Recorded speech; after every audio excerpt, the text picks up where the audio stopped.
We're on the second essay of the Kuzari, and we had finished after many years studying the first essay, and we took a little bit of a break, but today I wish I'd restart our series in the Kuzari. It was known as Ma'amar Sheni, the second essay. That's on page 141 in the Kuzari book that we're using.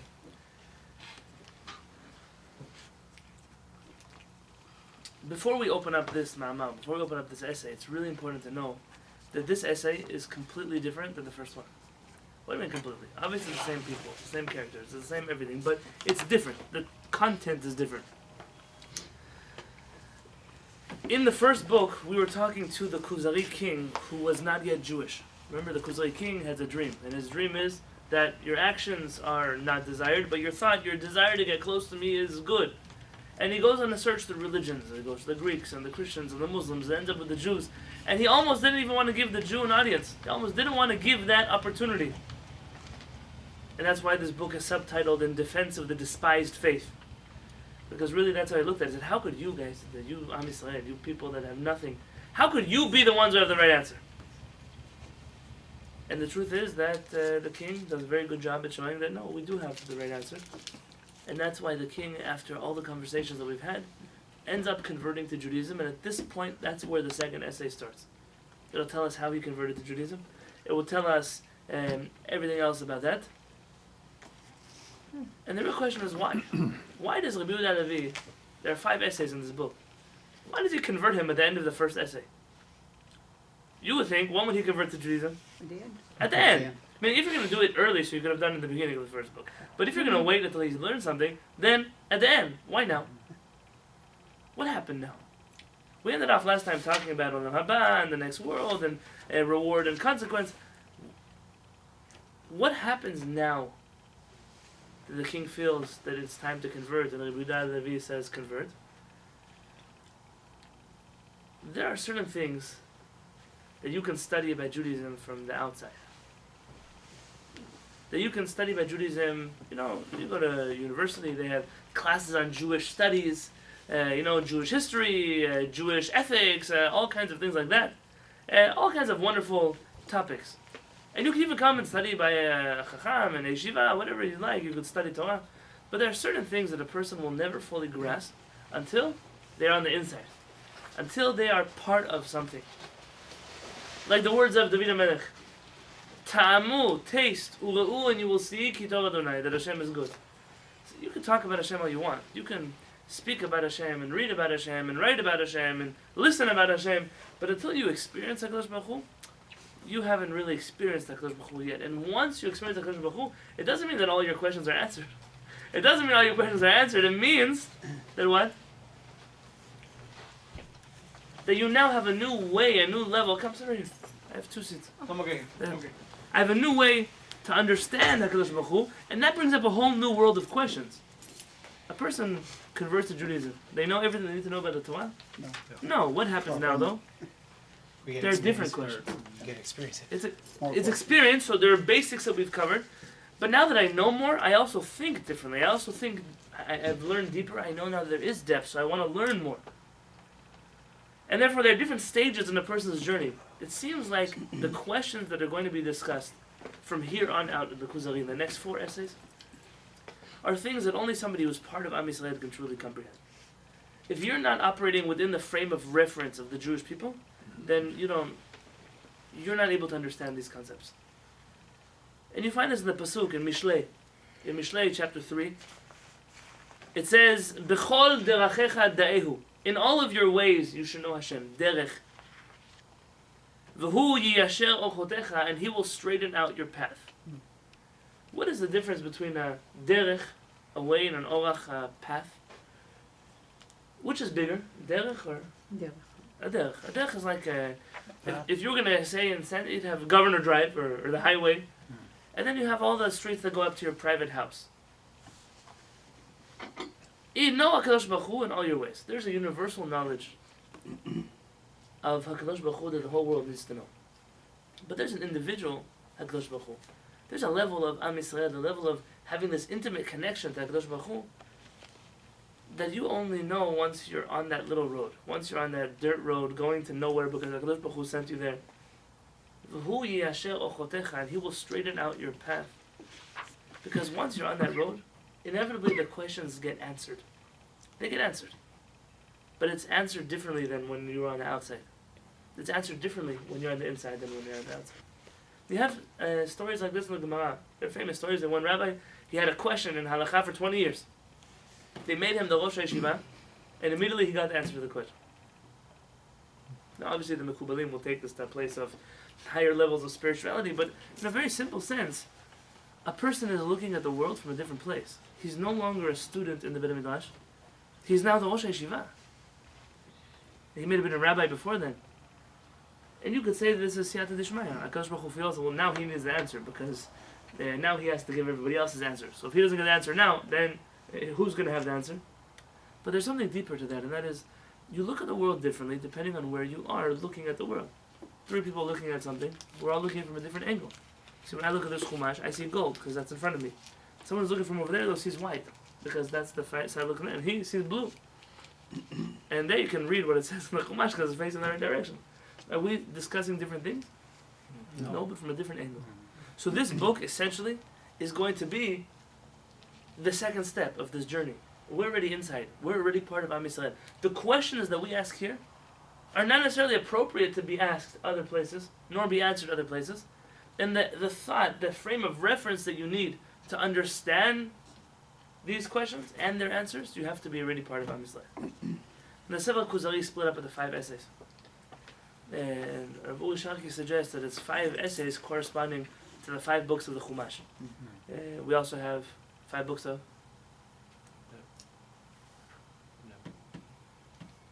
Tehillim? Yeah, why don't say no? I guess correct. According to many Mekubalim, there are 5 different souls inside of a human being. And 5 is an interesting number in Judaism. But really, the reason why it's ordered this way is that 5 of them have different inner content. They're not all the same story. It's not just a continuation of the story of the king. It's different. If you have to split up Judaism into 5 things, these are the 5 categories. The first is Bereshit. What is the book of Bereshit all about? The belief in HaKadosh Baruch Hu. Bereshit bara Elohim et HaShamayim v'et ha'aretz. HaKadosh Baruch Hu created heaven and earth. And to believe also in Am Yisrael. The part of that whole story is that Avraham and Yitzchak and Yaakov is setting the framework not just that there is a HaKadosh Baruch Hu, but that He has a chosen people. That's Bereshit. And that's what we've been doing in the first essay here of the book of Kuzari. Shemot is the next level. It's HaKadosh Baruch Hu's direct communication to humanity. The giving of the Torah, taking them out of Egypt. This whole book, you could put it in short terms, the idea of prophecy. Remember the king in the beginning of the book speaks to the Kuzari about the rabbi about prophecy. And prophecy is a really big deal. We live in a world that's post-prophecy, not for the good, just we don't have prophecy. Maybe a world that's void of prophecy in a certain extent. We don't appreciate the magnitude of prophecy. But that idea that we're not just little chess pieces that HaKadosh Baruch Hu threw in the world that He forgot about us somewhere in time, like the Greeks said, but that everything in our life HaKadosh Baruch Hu cares about and is part of, and the ability to communicate with that which is greater than us. That is the essence of the Torah. How to connect to HaKadosh Baruch Hu. And that's the book of Shemot, and that's what this essay is going to be about. Prophecy and how that relates to our life in a world void of prophecy. 3, Vaikra. You know, the rabbis tell us that when you teach a child Torah, which book should you start with? Vaikra. Why Vaikra? It's the most boring book we have in the Chumash. So, I'm not saying it's boring, just meaning if you want to teach a kid like a cool story, teach him about the flood and the animals, and why teach him Vaikra? Vaikra is all about sacrifices and mitzvot and mishkan. I always say because it has the most mitzvot in the Torah. That's the book. You want to start where there are the most mitzvot. Bereshit doesn't have very many mitzvot. Shemot has more, but Vaikash. That's where all mitzvot happen. The book, the third essay here in this book are all about the individual mitzvot. You should know, in our exile, I recently was talking to my wife about this, that in exile, most of what Am Yisrael was focused on was individual Judaism. Why? We didn't have much else. We didn't have a nation. We didn't have a country. We didn't have an army. We didn't have a land even. So we had to zoom in on mitzvot. Judaism became about the kippah and the tzitzit and the tefillin and the mezuzah and the kosher and the Shabbat. Not that those things are not important, but we didn't have the ability to zoom out and look at the whole Jewish people. as a light to the nations, as the connector of the world to HaKadosh Baruch Hu. We didn't feel that way in the middle of Galut somewhere. And therefore this third book may seem more practical to us, but essay 2 is essentially the ideal of where Am Yisrael is supposed to be. Essay 4, Bamidbar. Bamidbar is actually seeing how the Jewish people deal with the Torah in the desert. It's taking that spirituality that HaKadosh Baruch Hu you've studied about, the mitzvot which we read about, and putting them into action. And the book of Dvarim, last but not least, what does Moshe Rabbeinu do in the book of Dvarim? He recounts the Torah. He re-explains the Torah on the border of entering the land of Israel. This is preparation for the ultimate. And that is the 5th essay of the Kuzari, is repeating everything that was to get us ready to go to the Holy Land, to the Promised Land. Now, the book of the Kuzari, for those of you who are learning this the first time around, I think we have today 3 new people that don't. You studied Kuzari a little last year. A little bit. The end of it. Yeah. The Kuzari is not a book like other books that we study here. It's not a Shulchan Aruch. It's not a Chumash. It's obviously not greater than the Chumash, and you can't compare it to the Shulchan Aruch, which is a different kind of book. This is a book in Machshava, in Jewish thought, in Jewish philosophy. It does not have an A, B, C, D. It doesn't have order the way you read other Jewish books. This is a book that is very deep, and even though you may learn through it, it takes your whole life to really comprehend what it is that we're studying. For that reason, it's also a very dangerous book. Every book of Machshava, where I end off today is going to be wherever we have time for. I can't learn the whole book tonight. So we can be in the middle of a concept of HaKadosh Baruch Hu, where is Hashem, how does prophecy work, and boom, let's wait till next week. And then Tu B'Shvat happens, or Chanukah happens, or Pesach happens, we take a 3-week break, we come back. You have to be very careful that the way you study this book is with absolute faith. That's why at the end of every class we always say, Shema Yisrael, Hashem Elokim. The reason we do that only in this book is because, as the Sefer HaYetzirah says, Imratz Livcha, if your heart starts to run too fast, you start to think things that are, maybe Hashem this, maybe Hashem that, stop. Shuv and Hamikol, go back to that which we know is true. Shema Yisrael, Hashem is one. Hashem is Elokim. Hashem is the Melech. We have to go back to that point. So though we may be swept away with ideas, we have to always know how to land safely between every class. Is that it? The root of the book of Shemot. Which is the holier book, if you had to guess? Shemot or Bereshit? Bereshit. Why Bereshit? Because we'll explain Jesus God. That's a book of creation. That's the book. Everything starts Bereshit bara Elohim Doshmai V'das. It's the beginning of everything. I think Shemot Beginning of is a where human being. Moshe Rabbeinu goes up and gets the 10 Commandments as well as 40 days of... What are we without the Torah? Nothing. We're nothing. The Torah happens in Shemot. In Bereshit you find that we know Hashem. There's an existence of Hashem in the world. But it's hidden from us. Do you remember, we read not so long ago, that HaKadosh Baruch Hu tells Moshe, this is the way I'm revealing myself to you, and to Avraham, Yitzchak, and Yaakov, I was not revealed this way. Remember that? Mm-hmm. It's kind of like when a person has a foggy vision of something, and you clear the fog, and things look clear. This is what the book of Shemot is to the book of Bereshit. It's like you pull us out of exile, and once we're out of exile, we're able to see the Torah much clearer than when we can see it in the filth of Mitzrayim, in the filth of Egypt. It's a different kind of experience of Hashem. And therefore, essentially, the book of Shemot, or let's say this second essay of the Kuzari, is holier, the origin of it is holier than the other books. And that's why if you look at the book of Bereshit, it starts with which letter? Bet. Everyone here knows enough Hebrew to tell me what's the first letter of the alphabet? Bet. Aleph. So why does it start with Bet? I remember reading. There's a lot of answers, but in the context of the Kuzari, there's still something missing. There's still something missing in Am Yisrael. What starts with an Aleph?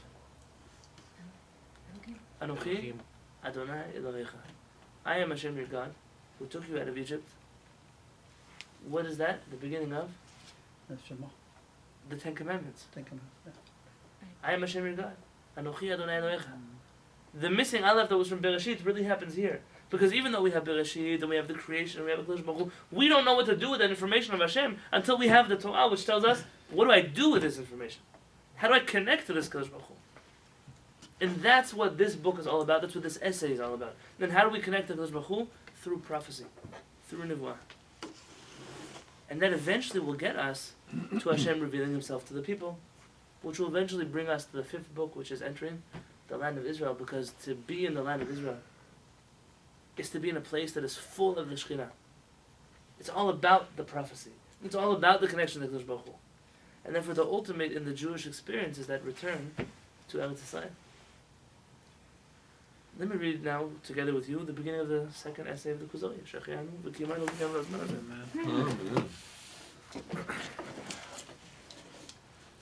Amen. And after this whole first essay, maybe we could share some books around, because I see everybody has.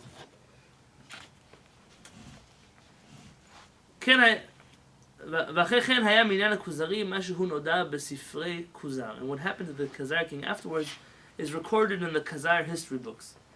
He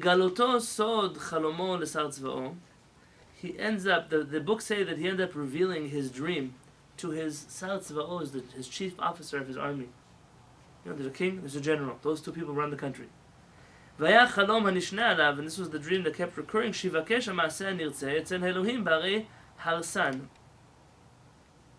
funny, in my book it says Walsan, or Valsan. But here it says Halsan. Okay, I think in my text it was Valsan. Okay, it doesn't make a difference.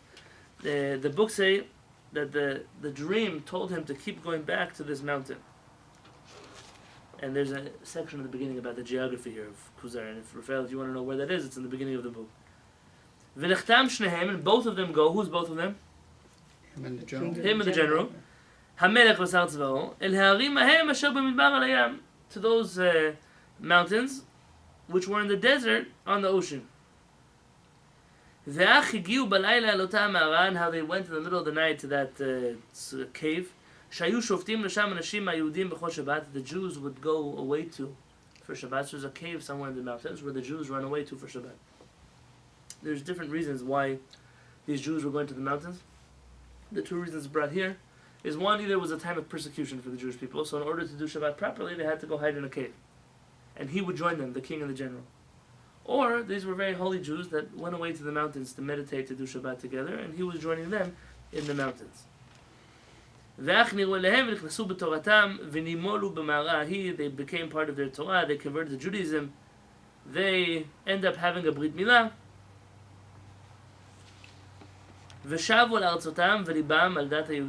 and they returned to their countries with their hearts committed to Judaism, to the Judaism of the Jews. But they, in the beginning, they used to hide their faith. On page 142. And then, with very special care, because you can't do this to him. The king guy said, "Hey guys, I became Jewish." Slowly, he broke the news by secret, little by little, to different people that were close to them, people they could trust. Until their numbers grew, and finally they were able to say this publicly. And they became the majority over the rest of the Kuzarim, and they converted the whole nation to Judaism. And they brought Chachamim and books from different places, and they began to study the Torah. But here you find something incredible. It's not enough just to have books. You cannot be Jewish in a place where there are no Chachamim. It doesn't work. No matter what it is that you're going to try, if there is no Chacham that you can study Torah from, you cannot do it. Because all the book in the world, all the reading in the world, it's not going to help. It's not a tradition that you live by. You're making up your own thing, like someone told me. You know, all the Judaism was from YouTube. Yeah. You have to learn how to do Kiddush. How do you know how to do Kiddush? El Hanan can teach you how to do Kiddush. Yo, Amashishi, you can say for Kiddush. Boy, put a gift and teach you how to sing Shalom Lechem. You ask him, what do you sing first? Shalom Lechem or Shalom Chaim?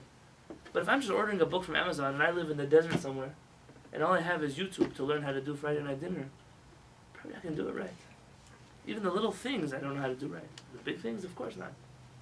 A person has to live in a place where there's a community of Jews that have books and Chachamim. There's nothing we can do. There's no other alternative.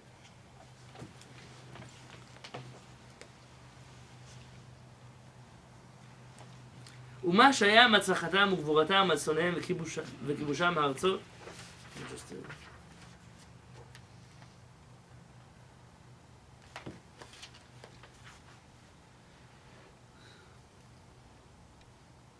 על שונאיהם וכיבושם הארצות. What the Khazar books detail all their success in conquering their enemies in different countries. ומה שנגלה להם המטמונים, and they found all kinds of hidden treasures. ומה שהגיע אליו חילה מן הריבוי עד מאות אלפים, until they became a huge army, hundreds of thousands of people. עם אהבתם בתורה, and they loved the Torah, וכספם לבית המקדש, and they desired so much the בית המקדש, עד שהקימו תבנית המשכן אשר עשה משה, and they made a model of the Mishkan that Moshe Rabbeinu made in the desert, and they built it in Kazal.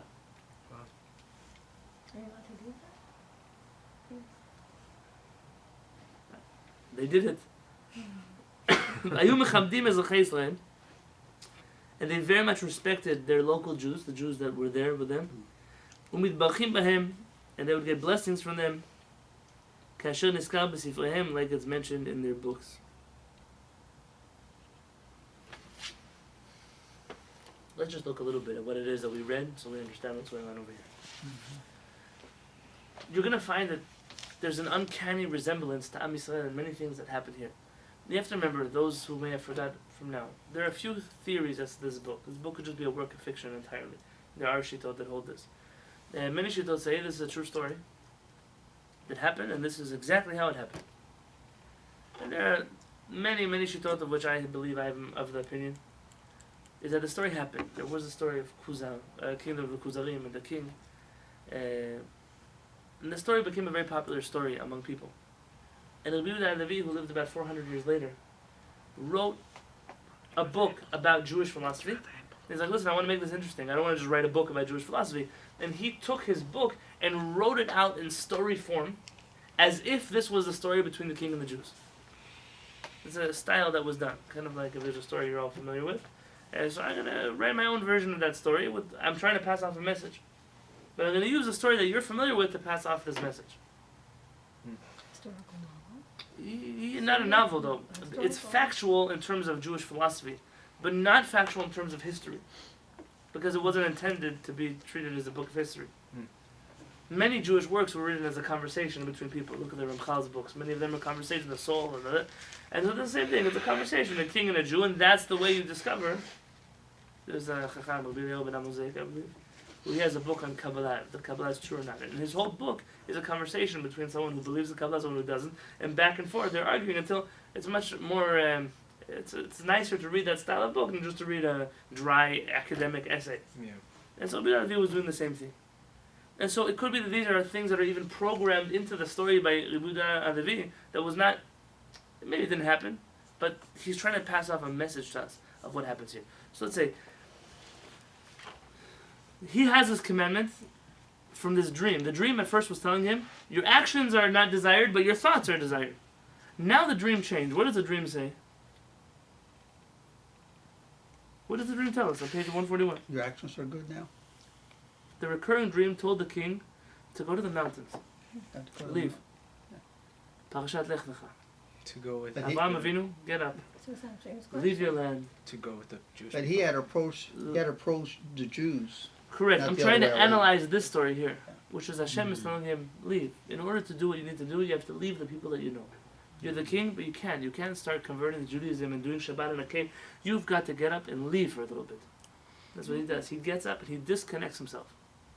This is a parallel, says of Ushaki, to the story of Avraham Avinu. The second, both of them go together. What does that remind you of? With this Lot. No. Avraham and Yitzchak. When they go to the mountain Oh yeah, to get sacrificed, the binding of Isaac. he's going together, him and his most trusted advisor. They're going together, reminiscent of the Kehillat Yitzchak. What happens there? They get a Brit Milah inside of this cave. Until they figure out a way in order to pass down the Torah that they got to their whole country. That's a little bit like the giving of the Torah. Look, they went up to a mountain to get the Torah. Something about this mountain. And then they have to have a way, like Moshe gave it to Yoshua, and Yoshua to the elders, and the elders to the prophets. There was some kind of trickle of information until the whole country was able to accept the Torah. That was done in a way that was very similar to the giving of Torah. Until they were able to reach that place where all they wanted was to build a Mishkan. Like the whole nation reached almost this place of entering the land of Israel, of building what it is that we need to pray to HaKadosh Baruch Hu. So the people that built that Mishkan, they were Jewish. They had converted to Judaism. All of, oh, okay. Yeah. Now what happens at this point? What's the first mitzvah the king of Kuzari observes? Brit Milah. Okay, you're right. After the Brit Milah. Shabbat. Actually, that's not true. That's not true. Where do they go first? No, first they go and keep Shabbat. And then they get the Brit Milah with the Jews who are in the cave. Oh, okay. Mm. You're right. The first mitzvah the Jewish people get? Shabbat. Shabbat. Yeah. It's a similar story that happens here. And it seems like they're not just going through a conversion process for themselves. They're almost recreating the narrative of the Jews leaving Egypt. They're trying to convert their history. They're trying to say Moshe Rabbeinu went to a mountain, we went to a mountain. Avraham Yitzchak went to a mountain to have a Akedah, we went there to have a Brit Milah. There's a certain conversion of the history of the Kuzari people in order to be able to connect their people to the narrative of Am Yisrael. And this is a connection that is far greater than just to Hashem and to the Torah. But the king of Kuzar realizes that he has a problem. And the problem is you cannot be a Jew without believing in Am Yisrael. It's what we mentioned way back when we first started the Kuzari class. The chosen people, the people of Am Yisrael, even their history and the story in Egypt, that is part of our faith. You can't just, I accept the Torah, I accept the halachot, I accept the mitzvot, forget the Jewish people. No, it doesn't work. Part of this process of becoming Jewish is to cling to the people of Israel. And that's what they're doing, and you see that's what happens. They respect the Jews in their communities, the Jews clearly are coming out of the caves from hiding if they're building a Mishkan. And the whole history of the Kuzarim changes over.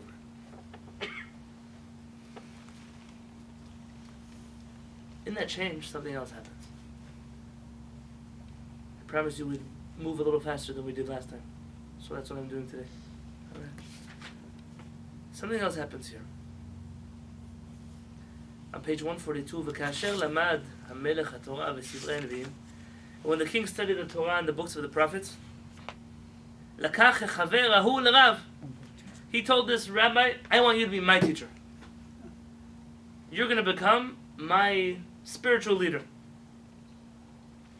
"Vayashel oto shelot ivriyot," and he would ask him questions regarding the Hebrew texts. You have an opportunity to learn Chumash, to learn prophets. The only thing you're talking about is the Hebrew language. It's an interesting question. There's no point. I'm going to talk about it in a minute. What kind of questions? Utchilat mashalat, the beginning of what he asked him, al shemot v'amidot, about the names and the attributes, hamyuchasot ala borei barach, which are attributed to HaKadosh Baruch Hu. Uma shenireh biktatam min hagshama. And a little bit of his struggle with some of these names sound like Hashem is physical. Im hachakat hadavar etzel hasechel, even though physicality of Hashem is just rejected by the Torah, both intellectually and halachically. V'chen marcheket Torah b'vi'ur, and the Torah explicitly mentions. It's a good question. It's a good question to figure out. Where does the Torah explicitly mention that Hashem does not have a body? There are sources that are given, but There's one where let's say that when he's saying the Torah rejects it explicitly, the Torah, at the very least, is the Torah as the way we understand the Torah. Not necessarily there's a pasuk, Hashem does not have a body. That's in Adon Olam, but this idea that Hashem is not physical is something the Jewish people hold close to their heart. I have to tell you. There are dangers in matters of studying Hashkafa. I'm not going to get so much into recently what's been going on, but in every belief that you have, you can and you will find for it a source in the Torah. Almost. If you're not in the Torah, there's a Chacham somewhere who said something, a Tzaddik somewhere who said something. And I can't tell you, there's no clear way how to be posek hashkafa. You can't rule in matters of philosophy. But there are things that are mitkablim aladat, that are palatable to our mind, that are acceptable to our mind. There are things which Am Yisrael has believed in forever and ever and ever. There are opinions which went by the wayside intentionally. Doesn't mean the authors of them were evil people, chas v'shalom. But there was another opinion that prevailed for a reason. There was a machloket whether Hashem had a body or not.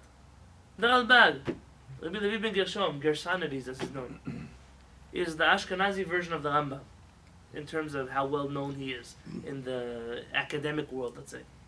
There's Maimonides, Nachmanides, Gersonides. This is one of the three people. And he believed very much that Hashem had a body.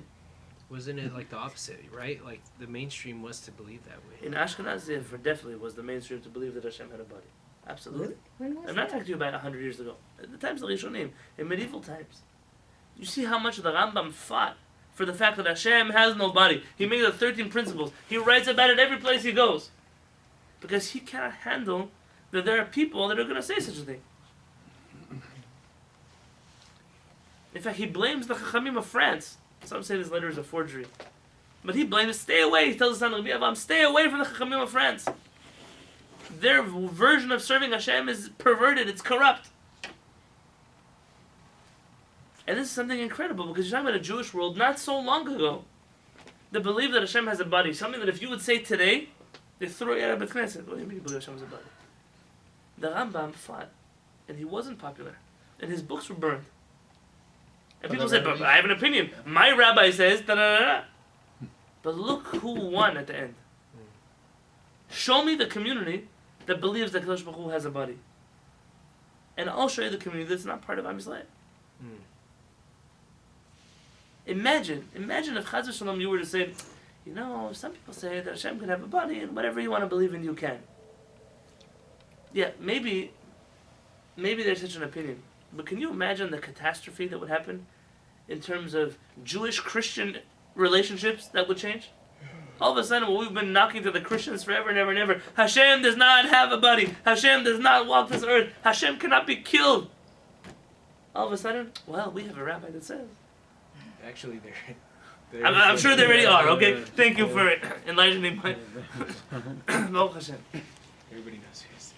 And this is a really dangerous thing. You can tell me I have an opinion. Of course you have. If you want. What do our rabbis say? What is a good chacham?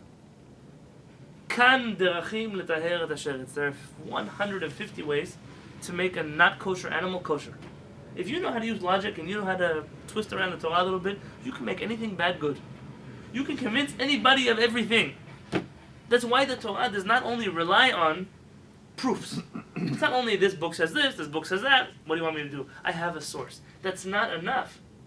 There's also a living way of how we understand the Torah. Who are your chachamim? What did they teach you?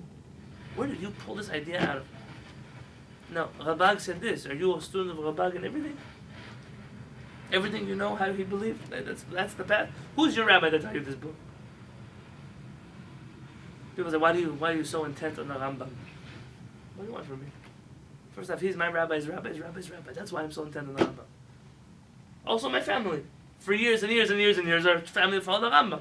And the Shulchan Aruch, yes, but the Rambam is but this is a tradition that I have in my hands. I didn't pull it out of a hat. It's not something I read about in a book, and therefore that's why I like the Rambam more than I like the other one. That's why I'm teaching it. That's not how it works. No. And you're going to tell me you have a Chacham that argues with the Rambam that's different. You want to fight which tradition's older? You have to know how to stand up sometimes for the things that you believe in. And over here, the king is asking good questions. How are you telling me that we believe in a Hashem that doesn't have a body, that doesn't have a form? And there are words that we use to describe a Kadosh Baruch Hu that challenge that. You have to explain this to me. And you know what Rabbi Yonatan Halevy says? He doesn't say, well, there's an opinion that says. That's not how he answers this question. He agrees. It's a question, and now we have to answer it. Rabbi Yonatan Halevy, the Rambam, would be so thrilled to know that we live in a world where these kind of things don't happen. Where people don't believe in this anymore. In fact, I'm sure that if you had an intelligent conversation, even with some non-Jew on the street, do you think Hashem wears jeans and works at Sprouts? Are you crazy? Hashem, the creator of the world, heaven and earth. Now, even if his faith will tell him otherwise, but in his heart of hearts, he knows it doesn't make any sense. I mean, this Torah of the Jewish people has already permeated the whole world. And there, yeah, of course, there are people who don't believe in that. But at least inside of Am Yisrael, that belief is a must. It's one of the 30 principles of the Rambam. So someone sent me an article, you know, there's a rabbi who wrote a book, I'm not even a rabbi. How the 30 principles of the Rambam are not really binding on people. Yeah, that's exactly the point why the Rambam made the 13 principles. Because we knew that there were people who are not bound by the 13 principles of the Rambam.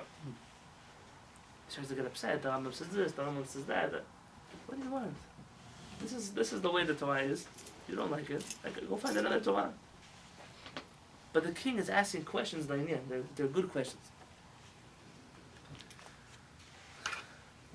But the king finds himself in a really tricky place. Because now he's become not just the rabbi of the king, but the chief rabbi of the whole Kuzari kingdom. And it's something interesting to think about. Why is it that he starts to ask him questions about Hebrew?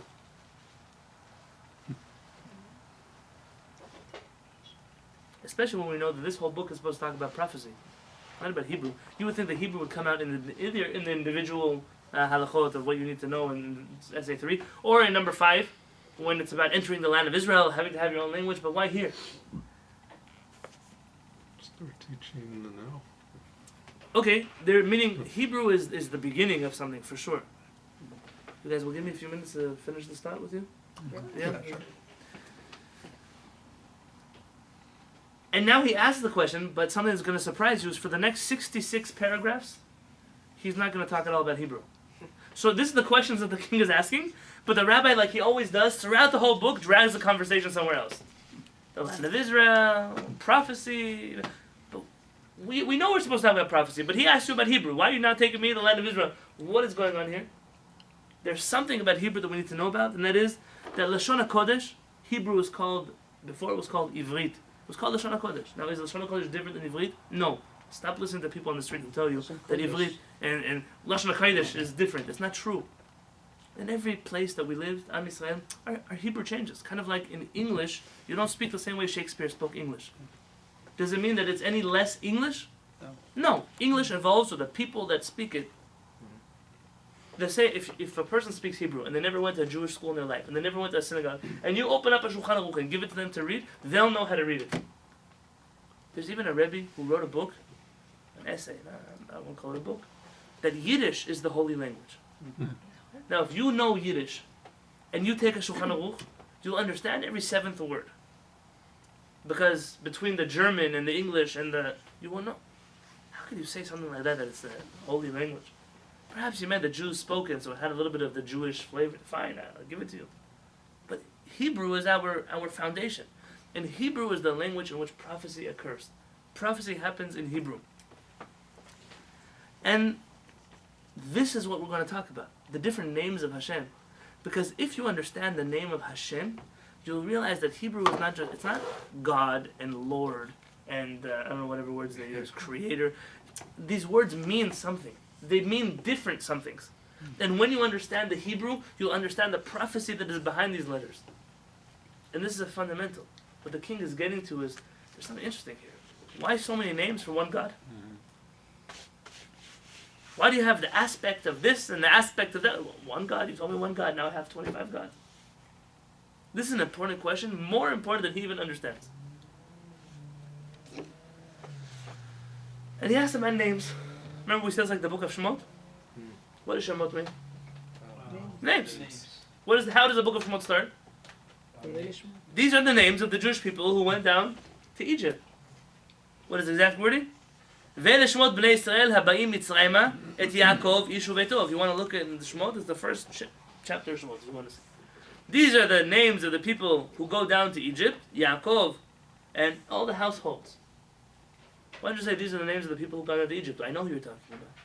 Rather, there's two things. In Kabbalah, the name went down to Egypt, and then the people followed. What does it mean? HaKadosh Baruch Hu goes into exile. Don't think for one moment there's anywhere in the world where Hashem is not. But we go into exile, Shekhinah goes into exile, the Jewish people follow the Shekhinah. That's where we go. When the Shekhinah leaves exile, we come out of exile.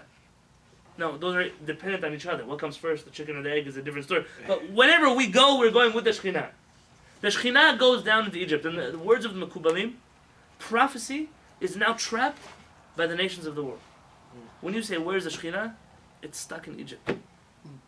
It's stuck there. What can I say? What can I do? And therefore, the Jewish people go to redeem the Shekhinah from Egypt. We're going to bring back the Shekhinah. If you want to look in the Haggadah of Pesach, I brought out some Haggadot. If you look at me on page 14,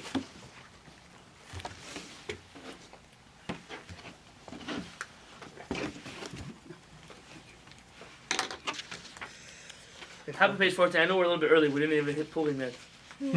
Tell Mad Man Bekesh Lavan Harami Lasud Yaakov Avinu. Go and see what Lavan, the Arami, wanted to do to our father Yaakov.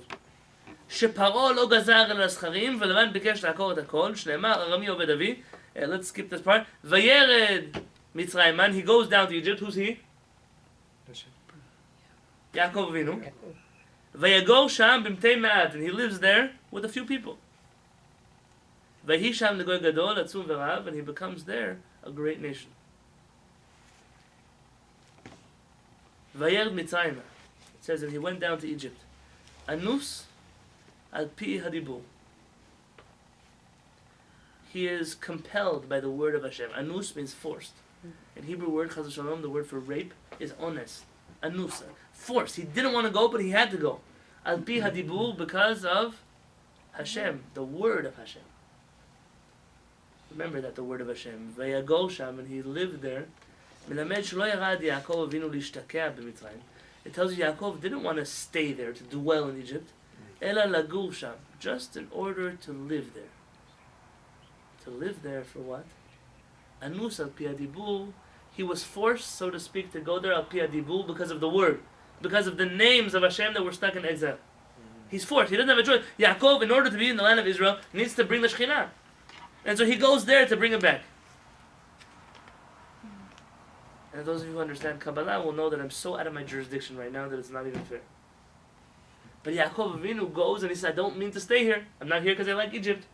I don't like the grass or the cars or the pyramids. I'm here because I need to bring Hashem's name away from here.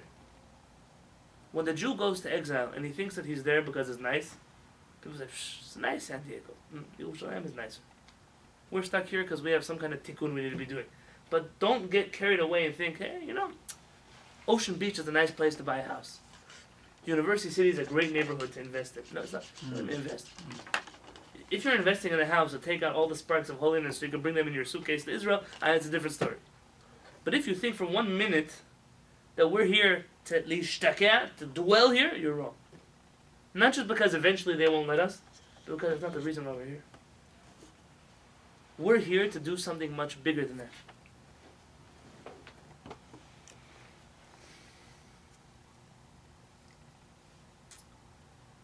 And this is exactly what happens by the burning bush. What happened? Tell me the story about the burning bush. Moshe Rabbeinu sees a bush. What happens? What's going on? What does the Torah mention about this bush? It's fire, but it doesn't. There is a fire. There's a fire. And the They smell don't see local. It's not being consumed. The bush is not being consumed. The bush is Am Yisrael. It's a very unusual thing to see a bush on fire, but the bush doesn't burn.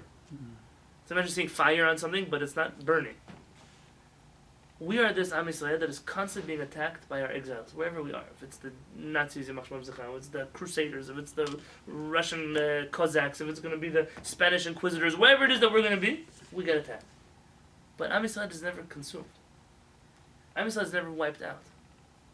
But who is giving strength to that fire? Say the Mekubalim, and it's hard to wrap your head around. It's the Shekhinah that is stuck in the exile of the non-Jews.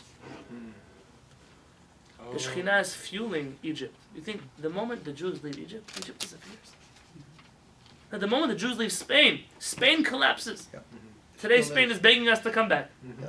Something about that force of Hashem that is in exile is actually fueling the wrong side of the story. It's a very scary thing to think about. Don't ask me why things happen. I'm explaining to you what are the tofot, what are the things that we're seeing. Kol makom shegalu Yisrael, Shekhinah mehem. The rabbis and the Talmud tell us in Masechet Megillah, everywhere the Jews go, the Shekhinah goes with them. And where did the Shekhinah go in Egypt? What does it say in Parashat Bo? Hashem tells Moshe Rabbeinu, Bo el Paro. Come to Paro. Why not go to Paro? Because Hashem's already I there. heard something very interesting. Yeah. First of all, who was it? I don't know if it's Or HaChaim HaKadosh. He says, you never leave Hashem. Interesting. That's one thing. So it's you can't go because you cannot go from Hashem. Only come with Hashem. And then bo, like let's go. So Right. bo together. The with problem Hashem. here is grammatically, it would just say Bo iti el Paro. Bo el Paro means when I say Boena, come here, Come. I'm here, you're there. When I say Bo, come. Hashem is with Paro, and he's telling Moshe, now it's time for you to come here to get me out of here. Mm. Get my Shekhinah out of the Galut, which is Paro. And before we leave Egypt, there's a leaving of all the names, of all the Shekhinah that leaves. And that's part of what we're doing in Egypt, is we're clearing out Egypt from all kinds of things. If you know in the books of the Mekubalim about the plagues and the things that are happening, is we're leaving Egypt, but not just us. A lot of things are leaving Egypt. And Rav Shaki has an interesting book. It's a book on the Holocaust. I don't own it, which is why I can't teach you much about it. But he references to his book, and he says that at that moment, between when the Shekhinah is in exile and the Shekhinah is being freed from exile, and there's a temporary void of Shekhinah in the exile which the Jews are in, that is when Chaz v'Shalom catastrophes happen to the Jewish people. That actually consume the Jewish people. Say that. Can you say that again? We're here now? No, not us. The Jews are in Egypt. They're freeing Egypt of the Shekhinah. Right. The Shekhinah is on its way to Israel. There's a momentary lapse in which we are here and the Shekhinah has gone and there's nothing left here. I see. At that moment is the moment in which the weakest point of the Jewish people are in. And that is the moment where a lot of times things happen, and it's a burning bush, and the bush is burning a little bit. Things are happening. We lose in Egypt 4/5 of the Jewish people. They don't come out of Egypt. They left. We only came out 1/5. It's the most vulnerable point in our history, is right as we're leaving an exile. Do you think that kind of like similar like in the Holocaust? I can't tell you why this happens or why Chazron the Holocaust happens. No. But what the Mekubalim same look at it idea. is that clearly something was happening. The Shekhinah is shifting somewhere. Right. And we are left vulnerable. Mm. What? Why would that be? The Shekhinah is shifting, for example, to the land of Israel. So we're going back. And look what happens. The Shekhinah does shift. We come to America. In the United States, you have a lot of tzaddikim in the early years that were here. The Lubavitcher Rebbe, Rabbi Moshe Feinstein, Rabbi Yaakov Kamenetsky, Rav Aaron Cutler. I'm not familiar with all these different rabbis and their teachings, and not all of them. But there were a lot of chachamim that were here, that were leading the Jewish community. And then immediately, one generation, gone. The chachamim that lead the Jewish community are found solely, with an exception or two, in Eretz Yisrael. Think about all the rabbis you know. You want to talk Ashkenazi rabbis? Rav Elyashiv, Rav Steinman, Rav Chaim Kanievsky, I don't know, you name names. The Sephardic rabbis? Rabbi Vari Yosef, Rabbi Yitzchak Nisim, Rabbi Uziel, Rabbi Mordechai Eliyahu. All the chachamim that are leading Am Yisrael are there. And there's a shift, and it's a certain question for us a little bit. Has the Shekhinah started shifting away from here? Are there any great rabbis right now, like? There are great rabbis everywhere in Am Yisrael. I'm not putting down rabbis here. But when I say great, I mean the kind of rabbi that when they put out a book, they put out a psak halacha, it shakes the whole Jewish world. That magnitude of rabbi is in Israel. They don't have such a... Even certain Hasidic rabbis that were here have already moved on. My wife's Rebbe, I don't know, 25, 30 years ago, already moved to Israel. In my wife's class, more than 60% of the girls that graduated with her live in Israel today. Because why would they stay in New York if the Rebbe is not there? Yeah. I mean, things have gone in that direction. And this is something that is happening. And you see how many Jews are making Aliyah to Israel. Mm-hmm. Jews are going and going and going because the Jews are doing, even if they don't understand why they're doing it, they're going where the Shekhinah is going.